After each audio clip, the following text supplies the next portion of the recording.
Hello mga babayan, welcome back to my channel, Babski Canada Discoveries and Observations. Ito yung part 2 na introduction ko kung saan kami nakatira dito sa St. John, New Brunswick. Nabitin kasi yung iba dun sa unang ginawa ko na video, 3 minutes lang yung video na yon. This time ngayon, very comprehensive yung pag-cover ko para satisfy yung mga nabitin.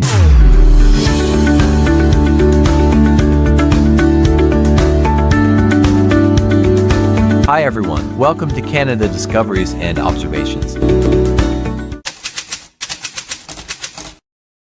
Good morning everybody from St. John, New Brunswick. Magandang umaga po sa inyong lahat. Nandito ako ngayon sa aming tirahan dito. Medyo malamig ngayon kasi it's 6:30 in the morning. Papakita ko sa inyo yung surrounding namin dito, live. Actually guys, ganitong ito dun sa isang video ko na in-introduce ko kung saan kami nakatira. Kasi nga hindi kompleto yun. Gawa ng very short lang yun. Wala pa, mga 3 minutes na video lang yun. So gusto ko kompletuhin yung introduction ko dito sa tirahan namin para ma-brief naman kayo. Ito yung apartment na tinitirahan namin. Actually cluster of apartments. Yung amin ay yung number 20. Ito naman, yung sa nakaharap sa Park Street sa kalsada ay number 30. We are facing north right now. So ito ang east side. Ito yung Rockmaura Nursing Home, katabi namin. At kita nyo naman, nandyan yung sunrise. Papakita ko sa inyo yung sa highway mismo, ng St. John, kasi malapit kami sa highway.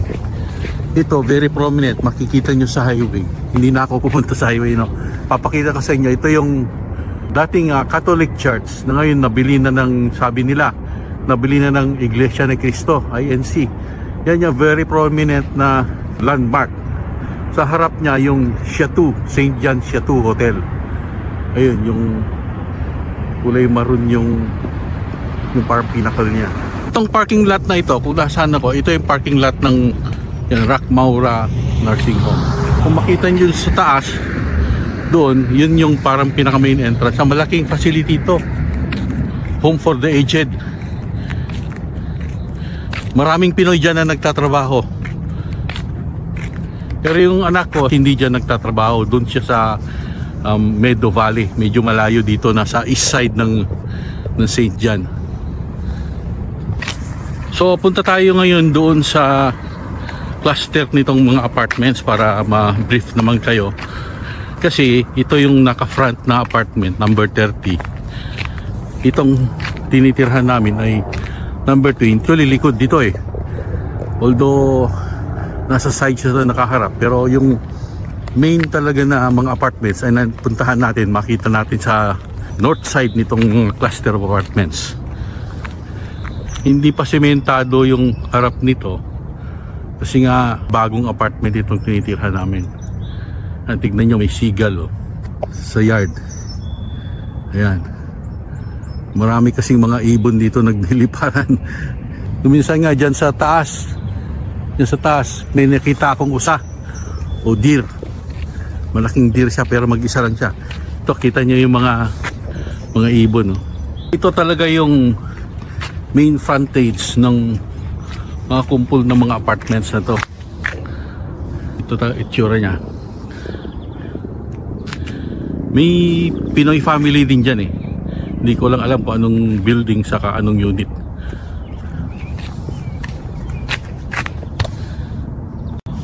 Saka guys, alam niyo dito, ang sunrise is 5 o'clock in the morning.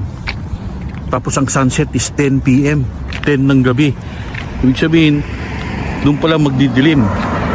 So, hindi kagaya dyan sa Pilipinas na yung sunset ay 6 o'clock o kaya 5:30, ganyan. Dito pagdating ng alas 8, alas 9, maliwanag pa, kita mo pa yung araw.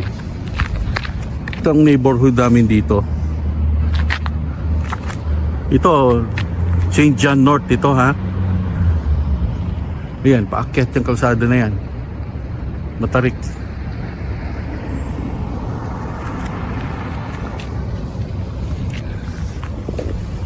Dito ba na yung sunrise sa mismong east Kaya lang, pag sunset niya ay dito sa northwest, dito banda.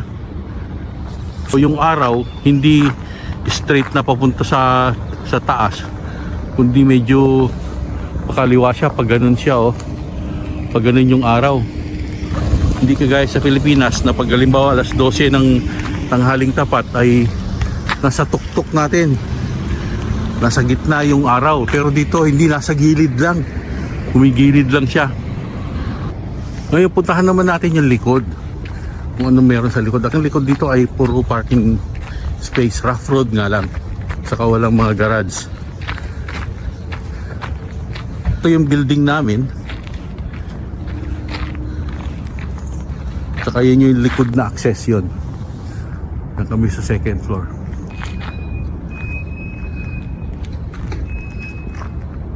Saka nandito yung garbage dump.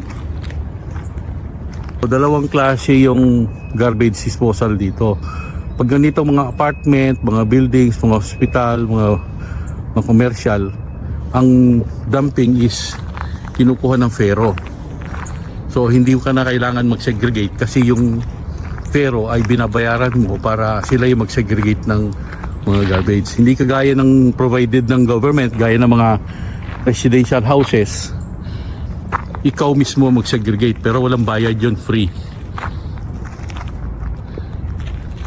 Pag apartments kasi may bayad ka sa disposal ng garbage, kaya sila na yung nagdi-dispose, sila na yung nagsesegregate. Yung weather dito ay napakalamig. It's the middle of summer ngayon. Today is July 16. Pero ang weather dito, kumbaga parang yun na yung pinakamalamig sa Baguio. Ang pinakamainit nila is 22 degrees. Then pagdating ng ganitong madaling araw ay nasa 12 degrees. So napakalamig. Kaya nakikita nyo ako naka-jacket.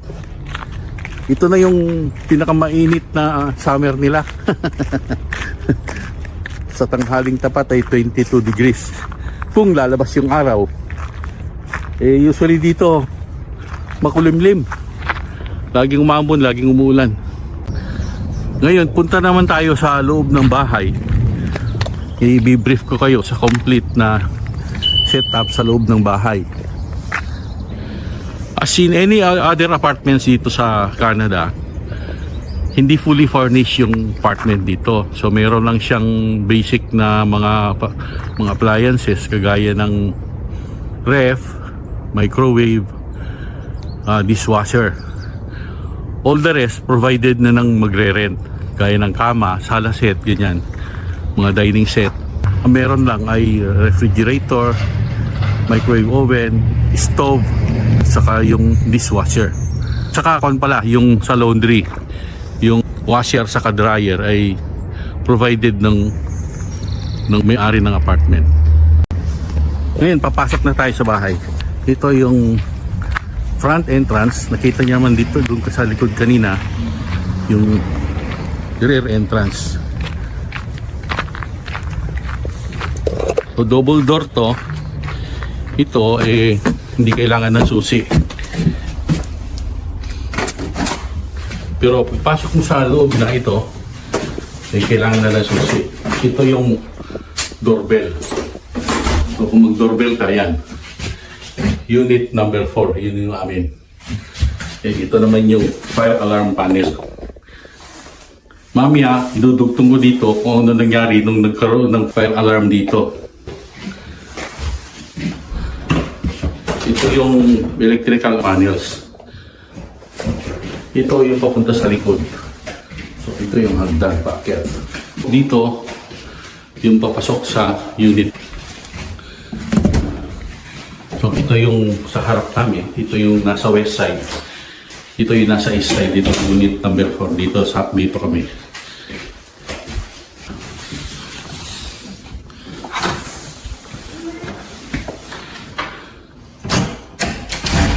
Ito yung kitchen. Ito yung sala. Ito yung mga kwarto. Ngayon sabi ko partially furnished na siya. So ito yung ref. Ito yung island. Yan yung dishwasher. Yan yung oven. Saka yan yung microwave oven. Maliit lang siya. Ito dapat yung dining area. Kaso masikip, kaya dyan linagay. At makita nyo dito, yung lagayan ng mga sapatos, saka yun din yung cabinet ng mga sapatos.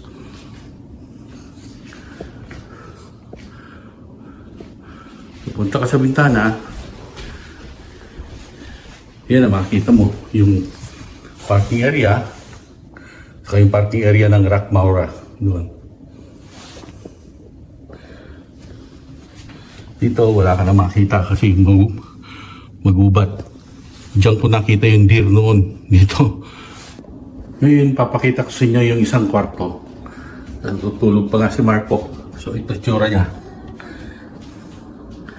Eh, malaki rin siya. Malaki yung space dito. Then ito yung dalawang cabinet niya. Ito din yung cabinet ko. At ito naman sa kabila, yung cabinet ni Marco. Ayan. Yan yung laundry bag namin, basket. Typical sa mga kwarto ay siyempre yung mga saksakan. Okay, saksakan. Pero meron ditong yung switch sa heater. Pag winter kasi malamig, so may heater. Dito lumalabas yung mainit na hangin. Okay. Then meron siyang smoke detector. Ayan sa entrance. Meron din dito yung kanya fire alarm bell. Kapag nag-activate yung smoke detector, maingay yan. Ringing bell. Saka meron circulating exhaust. Sabihin na lahat ng kwarto may exhaust. Lahat ng kwarto, pati ng sala, ay merong mga exhaust. Yan, makita nyo. Yan. Tapos, doon naman, yung aircon. Yung split type kung tawagin.